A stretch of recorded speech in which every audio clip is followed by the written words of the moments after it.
नमस्कार, FM news देख रहे हैं आप। आपके साथ मैं हूं हर्ष त्यागी। देश के 5 राज्य उत्तर प्रदेश, उत्तराखंड, पंजाब, गोवा और मणिपुर में होने वाले चुनावों के परिणाम 10 मार्च को आ जाएंगे। इस बीच कांग्रेस के प्रदर्शन को लेकर उत्तराखंड के पूर्व मुख्यमंत्री और कांग्रेस नेता हरीश रावत ने बड़ा बयान दिया। उन्होंने कहा कि उत्तर प्रदेश को छोड़कर अन्य 4 राज्यों में कांग्रेस पूर्ण बहुमत से सरकार बना रही है। पुलिस और अन्य विभागों में कार्यरत कर्मचारियों के पास पोस्टल बैलेट न पहुंचने के सवाल पर हरदा ने कहा कि बीजेपी सरकार में कुछ भी हो सकता है। उत्तर प्रदेश में अभी 2 चरण में मतदान शेष है। पूर्व मुख्यमंत्री हरीश रावत भी वहां चुनाव प्रचार कर चुके हैं। इस दौरान उन्होंने यूक्रेन मामले को राष्ट्रीय संकट मानते हुए कहा कि भारतीयों की जल्द सुरक्षित वापसी कराई जानी चाहिए, जबकि केंद्र सरकार यूक्रेन में फंसे भारतीय छात्रों को लाने का प्रयास कम और प्रचार ज्यादा कर रही है। यूक्रेन में जब युद्ध शुरू हुआ तब केंद्र सरकार को भारतीयों की याद आई। वहीं सीएम पुष्कर सिंह धामी के उस बयान पर भी हरदा ने चुटकी ली, जिसमें उन्होंने कहा था कि 10 मार्च को कांग्रेस पार्टी का सरकार बनाने का भ्रम टूट जाएगा। बोले कि भाजपा के कर्म खराब थे, इसलिए भ्रम उनका टूटना ही है। ने बड़ी निष्ठापूर्वक काम किया है और जनता ने परिवर्तन के लिए वोट किया है, इसलिए कांग्रेस बहुत अच्छी स्थिति में है और 4 राज्यों में हम सरकार बनाएंगे और एक राज्य में विपक्ष की सरकार आएगी, मगर वो कांग्रेस के प्रयासों से ही आएगी। मैं ये नारा देने में विश्वास नहीं करता, लेकिन क्योंकि जनता जब ऐसा नारा दो तो कुछ और कहने लगती है। जब भाजपा वाले 60 पार कहते थे तो सड़क में खड़ा आदमी कहता था अब क्या करेंगे तड़ी पार, तो इसलिए मैं अब वो गलती नहीं करना चाहता कि कितने पार होगा, जितना जनता जनार्दन दे दे। हल्द्वानी शहर में बढ़ रही लगातार वाहन चोरी को लेकर पुलिस लगातार सख्ती दिखाई दे रही है। वहीं पुलिस ने बनभूलपुरा और हल्द्वानी कोतवाली क्षेत्र में लगातार हो रही वाहन चोरियों का खुलासा करते हुए बताया कि कुछ दिन पहले हल्द्वानी कोतवाली में एक मुकदमा पंजीकृत किया गया था, जिसमें बताया गया था कि एक कार चोरी हो गई, जिसके बाद पुलिस और एसओजी की सहयोग से पुलिस ने 2 आरोपियों को गिरफ्तार कर लिया। वहीं अपर पुलिस अधीक्षक ने खुलासा करते हुए बताया कि पुलिस ने लगातार उस्ताद और चेकिंग सीसीटीवी के माध्यम से गोला बाईपास चेंजिंग ग्राउंड के पास एक i20 कार और एक व्यक्ति सहित एक महिला को गिरफ्तार किया है। महिला हल्द्वानी की है और पकड़ा गया आरोपी मुरादाबाद का रहने वाला है। पुलिस ने इनके पास से कार भी बरामद कर ली है। इस बिस्ट ने 24 फरवरी को कोतवाली में सूचना दी कि उसकी i20 गाड़ी चोरी हो गई है, तो उसके आधार पर अभियोग थाना हल्द्वानी में कोतवाली हल्द्वानी में अभियोग पंजीकृत किया गया और कोतवाल हल्द्वानी के नेतृत्व में टीमों का गठन किया गया, जिसमें एसओजी का भी सहयोग लिया गया। इनके द्वारा सीसीटीवी फुटेज और लोकेशन के आधार पर 2 लोगों को गिरफ्तार किया गया डंपिंग जोन के पास से, जिनके पास से i20 कार बरामद की गई, जो शादाब है और जो सिविल लाइन थाना मुरादाबाद का रहने वाला है, और उसकी पत्नी मुस्कान भी उसके साथ थी। दोनों को गिरफ्तार किया गया है और जो i20 चोरी जो 24 फरवरी वाली i20 चोरी हुई थी उसको बरामद किया गया। बाइक चोरी बनभूलपुरा थाना से बाइक चोरी हुई थी और उसमें भी टीमों का गठन किया गया था। और कल चेकिंग के दौरान जो गोला पुल के पास से 2 लोगों को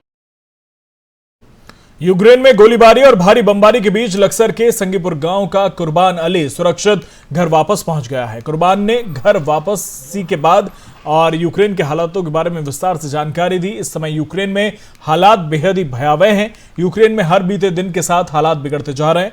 कुर्बान अली यूक्रेन के इवोनिया शहर में मेडिकल की पढ़ाई कर रहे हैं और युद्ध शुरू होने के बाद उसने और उनके साथ पढ़ने वाले भारतीय छात्रों ने वहां से निकलने की कोशिश की, लेकिन बमबारी के चलते वो निकल नहीं सके। फिर 25 फरवरी को अपने साथ कुछ खाने के सामान के साथ बस में सवार होकर वो निकले और करीब 6 घंटे के सफर के बाद वे रोमानिया के बॉर्डर से 15 किलोमीटर पहले ही बस ने उन्हें छोड़ दिया। यहां से वो पैदल ही रोमानिया पहुंचे। हम वहां से 24 तारीख में हमें पता चला था कि यूक्रेन पे हमला हो गया है, तो वहाँ पे उस दिन से ही हम कोशिश थी ये कि जल्दी से जल्दी यहाँ से निकला जाए। तो 24 में हमसे निकला नहीं गया, 25 में हम रोमानिया बॉर्डर पे पहुँच गए थे। तो रोमानिया बॉर्डर पे हमको 2 रात और 1 दिन लगा। तो वहाँ से निकलने के बाद तो ऐसा हो गया कि हम बच गए। अब तो वहाँ पे बहुत ज़्यादा डर का माहौल था पीछे, लेकिन उसके बाद तो सब सेफ फील कर रहे थे वहाँ पे आने के बाद। फिर हम 1-2 दिन वहाँ पे शेल्टर में भी रुके, उसके बाद हमको एयरलिफ्ट करके इंडिया लाया गया। भारत सरकार ने कोई मदद नहीं की? भारत सरकार ने मदद तो ये की कि एयरलिफ्ट किया हमको, उसका कोई टिकट नहीं लगा उस एयरप्लेन का, उसमें फ्री ऑफ कॉस्ट था वो। बाकी फिर वहाँ से, लेकिन बॉर्डर से निकलना बहुत मुश्किल हो रहा है, वहाँ पे बहुत ज़्यादा रश है, उसमें एम्बेसी के आदमियों ने कुछ मदद नहीं की हमारी वहाँ से निकलने में, क्योंकि वहाँ पे 2-3 दिन सबके ऐसे ही निकल रहे हैं कि 2 दिन 3 दिन ऐसे ही लग रहे हैं सबको। वहाँ पे ना खाने की व्यवस्था है और ना सर्दी, वहाँ पे आपको पता ही है कितने माइनस में। विकासनगर के बाड़वाला गोरखनाथ जी की मूर्ति और गोगा जहारवीर मंदिर की बाउंड्री तहसील प्रशासन के द्वारा तोड़ने का विवाद जो चल रहा है, उसे लेकर हिंदू संगठनों में आक्रोश है। इसी कड़ी में ये आक्रोश थमने का नाम नहीं ले रहा।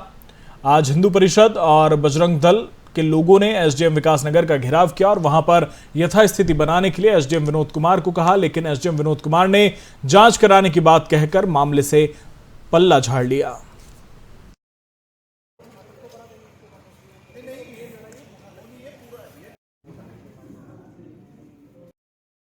पहाड़ों की रानी मसूरी में इन दिनों 144 करोड़ रुपए की लागत से मसूरी यमुना पेयजल योजना के तहत मसूरी के विभिन्न क्षेत्रों में पेयजल लाइन डालने का काम किया जा रहा है। वहीं माल रूट पर भी पिछले कई समय से पेयजल लाइन डालने को लेकर सड़क को खोदा गया, वहीं पाइपलाइन डालकर क्षतिग्रस्त सड़क के साथ सड़क किनारे मलबा छोड़ दिया गया है। इसको लेकर लोगों में भारी आक्रोश व्याप्त है। मसूरी एसडीएम नरेश दुर्गापाल द्वारा माल रूट का स्थलीय निरीक्षण कर जल निगम के अधिकारी और ठेकेदार को तत्काल माल रूट पर एकत्रित किए गए मलबे और सड़क के निर्माण को जल्द से जल्द पूरा करने के सख्त निर्देश दिए। वहीं एसडीएम मसूरी द्वारा व्यवस्थित तरीके से माल रूट पर पाइपलाइन डालने के कार्य को लेकर जल निगम के अधिकारियों के साथ ठेकेदार को भी जमकर फटकार लगाई।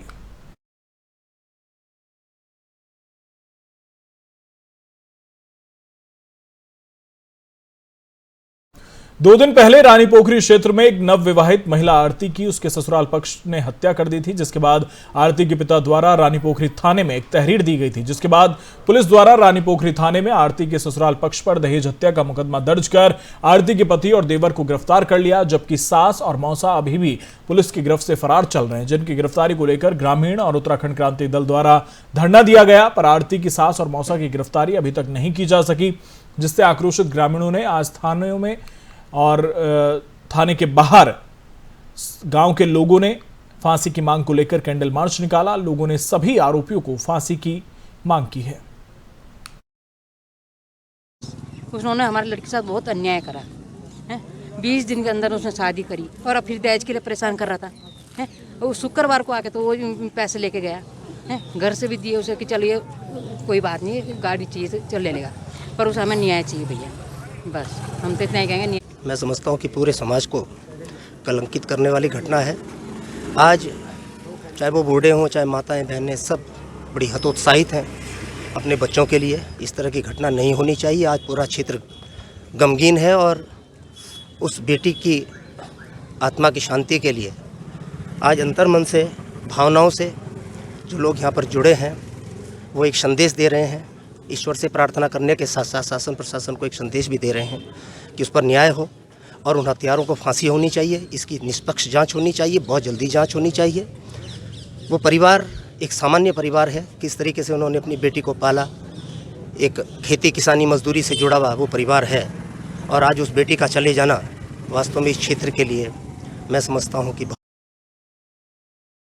सोमवार को देहरादून में स्कूल बस दुर्घटना में घायल छात्र की आज अस्पताल में मौत हो गई। वहीं मृतक छात्र के पिता ने ड्राइवर और स्कूल प्रबंधन के खिलाफ मुकदमा दर्ज कराया है। आपको बता दें कि सोमवार को देहरादून में हुए दर्दनाक सड़क हादसे में जहां एक छात्रा सृष्टि चौहान की मौके पर ही मौत हो गई थी, वहीं गंभीर रूप से घायल छात्र नितेश नेगी की आज इलाज के दौरान मौत हो गई। आपको बता दें कि सोमवार को देहरादून जिले के विकासनगर क्षेत्र के जलालिया बैरियर के पास स्कूल बस सामने से आ रहे वाहन को बचाने के चक्कर में एक बड़े पेड़ से जा टकराई, जिसमें एक छात्रा की मौके पर ही मौत हो गई, जबकि गंभीर रूप से घायल छात्र नितेश की दूसरे दिन मंगलवार को देहरादून के महंत इंद्रेश अस्पताल में इलाज के दौरान मौत हो गई।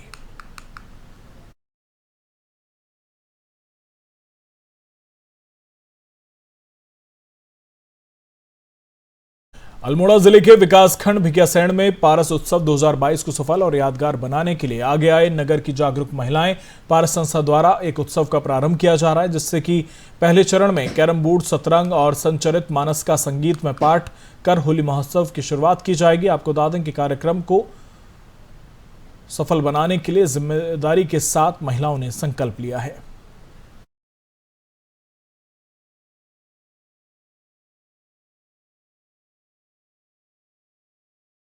भतरौंज खान पुलिस ने बस में सवार 2 युवकों के कब्जे से 9 किलो 900 ग्राम गांजा बरामद किया है और दोनों आरोपियों के खिलाफ पुलिस ने एनडीपीएस एक्ट के तहत मुकदमा दर्ज कर लिया है। दोनों को गिरफ्तार किया गया है। पुलिस अब आरोपी को कोर्ट में पेश करने की तैयारी कर रही है।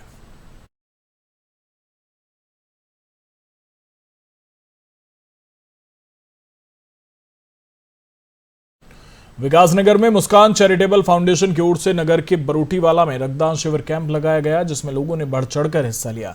आपको बता दें कि समाज सेवी गुरमेल सिंह राठौर ने रिबन काटकर रक्तदान शिविर कैंप का शुभारंभ किया। इस दौरान उन्होंने बताया कि मुस्कान चैरिटेबल फाउंडेशन के द्वारा समय समय पर जगह जगह रक्तदान शिविर कैंप लगाए जाते हैं।